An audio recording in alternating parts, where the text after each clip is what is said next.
السلام علیکم ورحمۃ اللہ وبرکاتہ۔ بسم اللہ الرحمن الرحیم، نحمده ونصلی علی رسولہ الکریم، اما بعد۔ حضرت مصعب بن عمیر رضی اللہ عنہ اسلام لانے سے پہلے بڑے ناز کے پلے ہوئے اور مالدار لڑکوں میں تھے۔ ان کے باپ ان کے لیے 200 درہم کا جوڑا خرید کر پہناتے تھے۔ نوعمر تھے، بہت زیادہ ناز و نعمت میں پرورش پاتے تھے۔ اسلام کے شروعی زمانے میں گھر والوں سے چھپ کر مسلمان ہو گئے اور اسی حالت میں رہتے تھے۔ کسی نے ان کے گھر والوں کو بھی خبر کر دی، انہوں نے ان کو باندھ کر قید کر دیا۔ کچھ روز اسی حالت میں گزرے اور جب موقع ملا تو چھپ کر بھاگ گئے، اور لوگ حبشہ کی ہجرت کر رہے تھے، ان کے ساتھ ہجرت کر کے چلے گئے۔ وہاں سے واپس آ کر مدینہ منورہ کی ہجرت فرمائی اور زہد و فقر کی زندگی بسر کرنے لگے۔ اور ایسی تنگی کی حالت تھی کہ ایک مرتبہ حضور اقدس صلی اللہ علیہ وسلم تشریف فرما تھے۔ حضرت مصعب رضی اللہ عنہ سامنے سے گزرے۔ ان کے پاس صرف ایک چادر تھی جو کئی جگہ سے پھٹی ہوئی تھی، اور ایک جگہ بجائے کپڑے کے چمڑے کا پیوند لگا ہوا تھا۔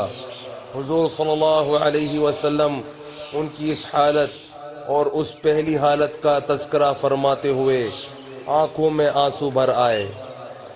غزوہ احد میں مہاجرین کا جھنڈا ان کے ہاتھ میں تھا۔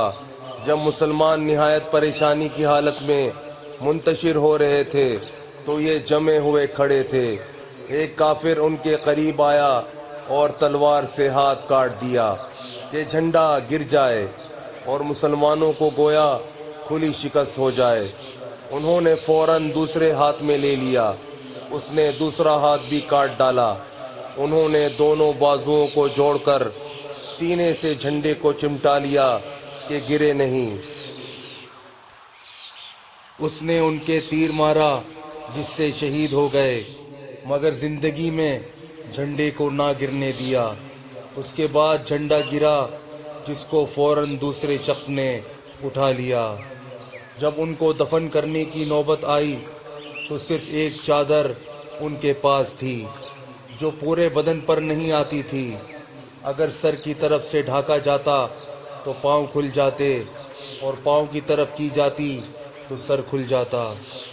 حضور صلی اللہ علیہ وسلم نے فرمایا کہ چادر کو سر کی جانب کر دیا جائے اور پاؤں پر پتے ڈال دیے جائیں۔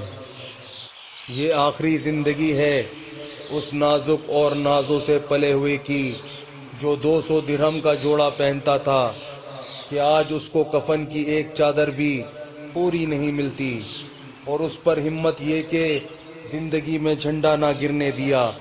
دونوں ہاتھ کٹ گئے مگر پھر بھی اس کو نہ چھوڑا۔ بڑے نازوں کے پلے ہوئے تھے مگر ایمان ان کے دلوں میں پیوست ہو چکا تھا۔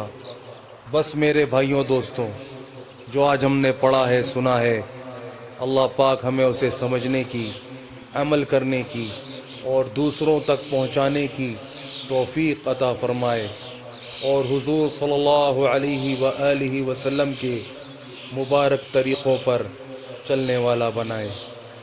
السلام علیکم ورحمۃ اللہ وبرکاتہ۔